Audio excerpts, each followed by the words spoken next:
কিন্তু মোৰ স্থিতিটো হ'ল যে এতিয়াৰ পৰা অসমত বিদেশী চিনাক্তকৰণৰ ক্ষেত্ৰত আমি দুটা ৰাস্তা ল'ম এটা ট্ৰিব্যুনেল আৰু এটা ইলিগেল এক্সপালছন এক্ট 1950 পুছবেক শব্দটো নাই ৰিমুভ শব্দটো আছে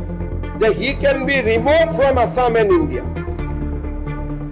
অলমোষ্ট 330 মানুহক আমি পুছবেক কৰিছো আৰু এজনো উভতি আহাৰ কথা আহিবই নোৱাৰে আৰু দিছ পুছবেক উইল বি ইণ্টেনচিফাইড ই আৰু গতি ল'ব কাৰণ আমাৰ ৰাজ্যত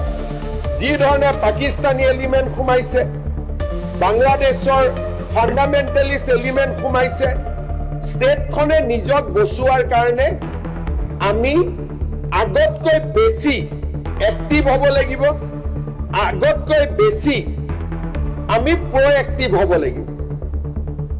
সেইকাৰণে state government has decided that ami illegal expulsion act will bring that into the action aru DC khokole jak bideshi boli bhabibo without referring to the tribunal will push back